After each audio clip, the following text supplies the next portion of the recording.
thank you all for coming here. I'm sorry that I don't speak Farsi. It's too difficult for me. تشکر میکنم از اینکه همتون اومدین اینجا و عذرخواهی میکنم از اینکه فارسی نمیتونن صحبت کنم. میگن که فارسی مقداری سخته براشون. It's good to see so many kids around here and some teenagers and also some people in their 20s like me. میگن که خیلی خوبه که اینجا هم از همه رده سنی داریم، نوجوانان، کودکان و همچنین کسایی که حدود 20 ساله هستن مثل خود آقای رون. Or older. یا پیرتر از 20 ساله. So first I want to thank the Federation of Sports for All for supporting us. Without them, the competition would not be possible. تشکر میکنم از فدراسیون ورزش‌های همگانی که میگم بدون وجود اینا ممکن نبود که ما بتونیم همچین مسابقه برگزار کنیم. Second, I want to thank Amir with his team and Arash with his team to organize this all. They've been doing a lot of work here to get this going and I'm really happy to see this. از آقای آرش مصلحت‌جو و تیمشون و همچنین آقای امیر سپهران و تیمشون تشکر میکنم برای برگزاری مسابقات. I arrived here in Iran yesterday in the middle of the night and I love your country. ایشون دیشب نصف شب رسیدن ایران و میگن که تا الان واقعا کشورتون رو دوست داشتن.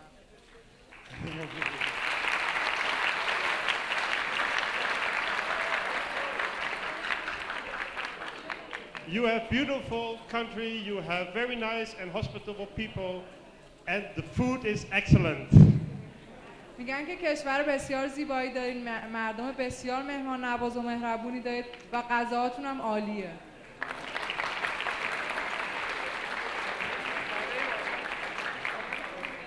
So I hope that today and tomorrow you will break all your personal records. I also hope that a lot of Iranian national records will be broken.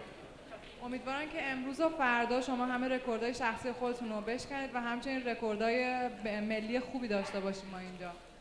But most of all, I hope that you have a lot of fun because we're all together as friends here, so let's have fun. از همه اینا مهمتر اینه که شما اینجا بهتون خوش بگذره و در کنار همدیگه لذت ببرید از خودتون. Thank you. Merci.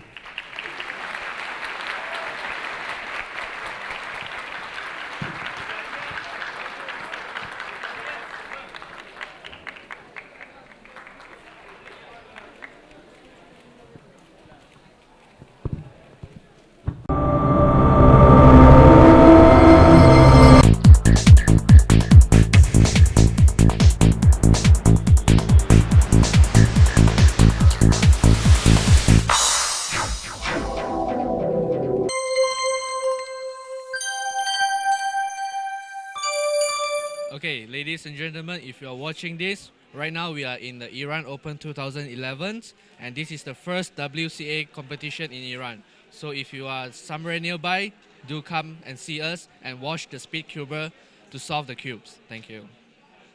How are the competitions? Are they okay with international standards? Yeah, as long as the competition is followed by WCA regulations, we will consider it as official competitions and it's the same standard with the rest of the WCA competitions around the world. Do you have any criticism of this competition or any suggestion or recommendation? Right now, I think is that, but so far there's no problem with these competitions, and I hope that maybe next time we have more coverage in terms of media, newspaper, and then radio or magazine, to let people in Iran to know that we have this wonderful competition in Iran, and as well as the WCA is concerned. And we hope that to see more and more people, more and more teenagers in Iran to participate in Rubik's Cube.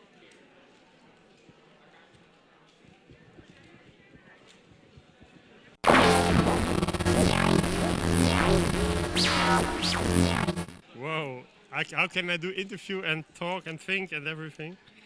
No, just this is the first Rubik's Cube competition in Iran and I love it.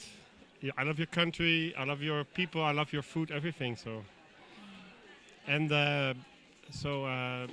we have a team of 50 people who organize this competition. They come from everywhere in Iran and they work very hard.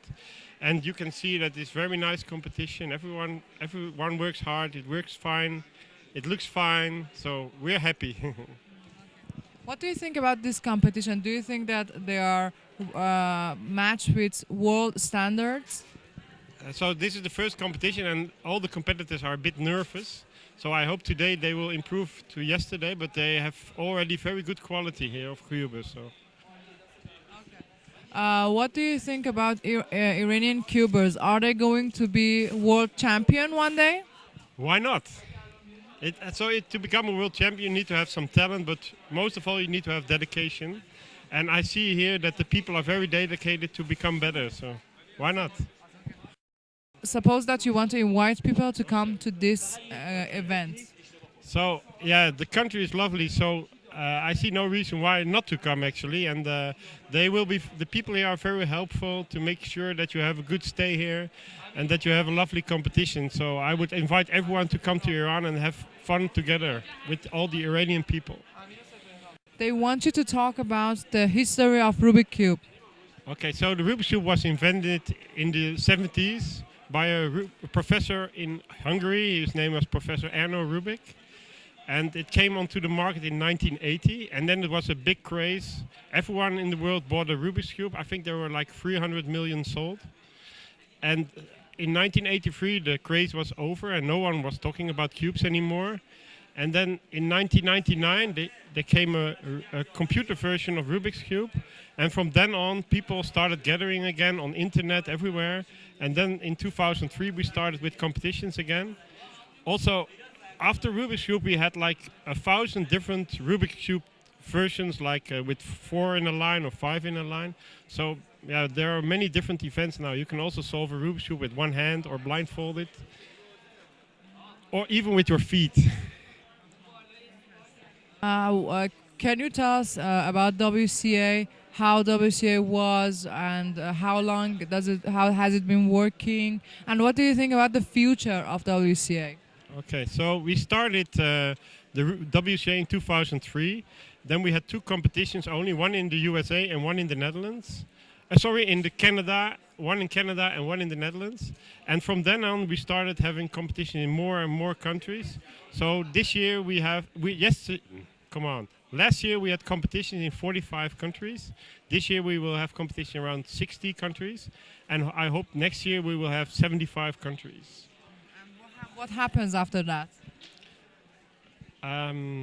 Difficult question. I hope that we will have different levels of competitions. Like you could have school competitions in Iran and people could qualify for the national competitions. You could have weekly competitions between schools or between universities and so on. So basically we're now at the middle level and we want to have a higher level, but we also want to have a lower level of cubing. How about after having competition in 75 countries? What will happen then? 100 countries, of course. What do you think about the effect of this game on the mind? I think that,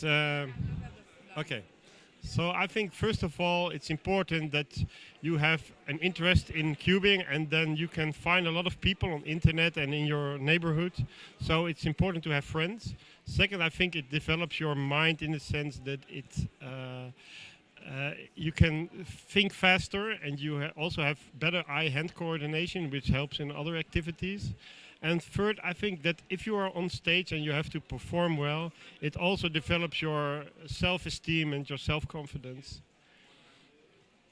Do you think that we will have new inventions in Rubik Cube family? Yeah, so basically we have now like 1,000 different puzzles and there will be many more, but I think that even the basic Rubik's Cube can be improved a lot still. But you see new versions coming out every month or so, and everyone wants to have the new version because it moves faster and so on. In the world. Yeah. So there will be lots of other competitions coming up this month and next month, but the biggest competition coming up now is the World Championship. It will be in Bangkok in Thailand in October, and we will have people from 40 countries coming, also people from Iran. So it's going to be a huge competition, and I hope that we will see a great competition together and a lot of new world records.